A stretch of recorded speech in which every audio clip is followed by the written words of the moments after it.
And now more from the White House, where President Donald Trump on Wednesday announced that he's revoking a Biden-era license that allowed Chevron to produce oil in Venezuela. Taking to his social media platform Truth Social, President Trump expressed dissatisfaction with Venezuelan leader Nicolas Maduro's failure to meet Washington's demands on deporting migrants. And without mentioning Chevron, he added his intention to reverse the concessions granted on November 26 of 2022, which were set for renewal on March 1st. Clapping back at President Trump's decision, Venezuela's vice president and oil minister condemned the move, calling it harmful and inexplicable.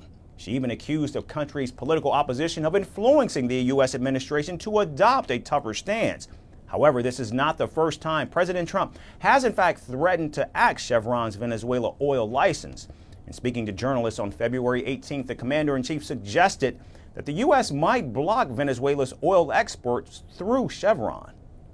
Just a little clarity on, are you inclined to continue to allow Venezuela through, I think, Chevron and other oil companies to export those petroleum products, or are you maybe not to pull back on Yeah, maybe not. We're looking at that now.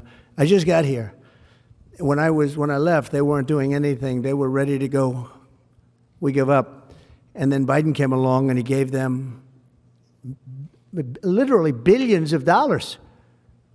I couldn't believe it, actually. And we have so much under our feet, liquid gold. We have so much, and it was pretty amazing. So we're looking at that whole situation, why he did it.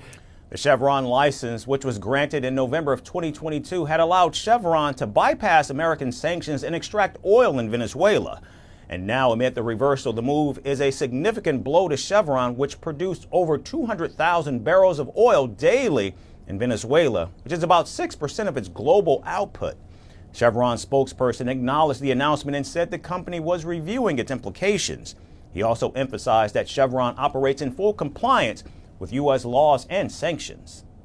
We are aware of today's announcement and are considering its implications. Chevron conducts its business in Venezuela in compliance with all laws and regulations, including the sanctions framework provided by U.S. government. And meanwhile, what remains uncertain is how the decision will affect U.S.-Venezuela relations in the long run. The halt in oil production may pressure the Venezuelan leader, but it could also worsen the South American nation's humanitarian crisis and trigger new waves of migration to the United States.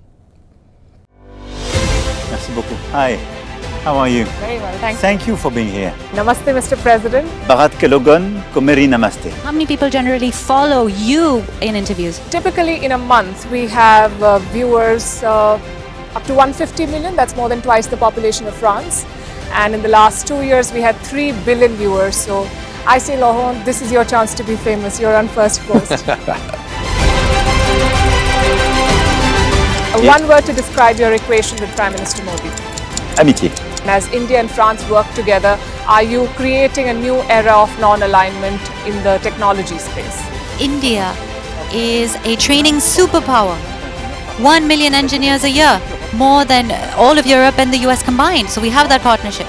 We have a partnership on the environment and the economy. We also have civilian nuclear programs, and that is something we've developed far beyond the France-India relationship. So we want to work together on AI.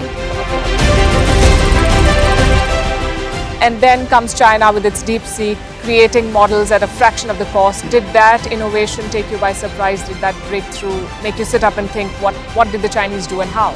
But what did DeepSeek do? They took everything that was already available from the last AI model, and then they recalibrated it.